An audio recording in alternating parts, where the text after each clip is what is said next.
Alright, let's start telling the truth. I've been looking at CBS and I noticed a few different things about CBS. Is Don Landis threatened that if her daughter didn't become a spokesperson on CBS, she would start doing stuff to Spain because she felt Spain was behind this. That there would be one tack after another and whatnot. But I kind of took it as just, someone pissed off running their mouth. But now she's going to make that become very much reality in the sense of being investigated. Even though the investigation's been going on for a long time, as far as the Barcelona police officer, now you have something that is a little bit more credible since they were notified the day she said it that to a Spanish uh, consulate that Don Landis threatened to do terrorist-like activities inside Spain. So I noticed one thing about the reporter or the spokesperson for the news agency is it's Don Landis' daughter.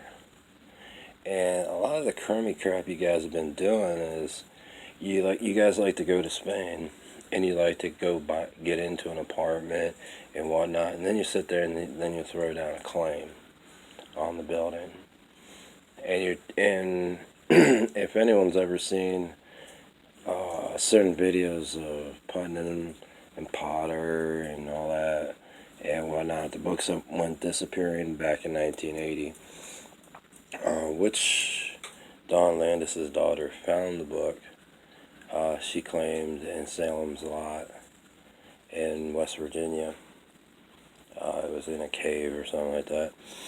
And said, told Don to back off pretty much. She didn't need to. She had a book that she could use against Spain. So anyway, I just thought I'd just say a few things about that because, I mean, you gotta ask yourself a question: is it real? Is it not real? If a band spirals out of control for whatever reason, but not spirals, just goes out of control, is it an accident or is it a terrorist act? I'm sick and tired of hearing, oh, this is a terrorist act, this is a terrorist act, this is a terrorist act. Is it? You guys are so much into judging people that it's pathetic. And you might want to think about that because, I mean, some of you don't take religion seriously, you don't take a cult seriously, which is interesting because I don't take either one of them seriously, but I know how to defend myself against it if I need to. And most of the time, you just step out of the way. But let me tell you the other part about a cult and religion. Where you see the realistic, or kind of realistic, not really realistic, the movie where the Covenant, which a lot of people didn't like that movie, where they're actually using real. They're doing what actually not real, but they're showing what it would look like in real life, except certain things would be certain things because I wasn't going to go into the whole idea of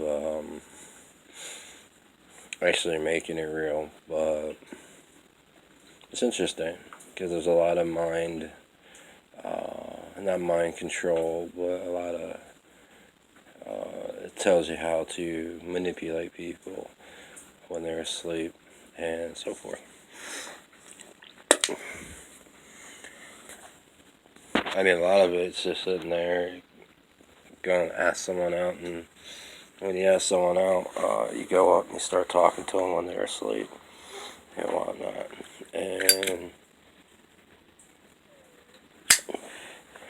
when they're asleep, you just implant a thought by them hearing that.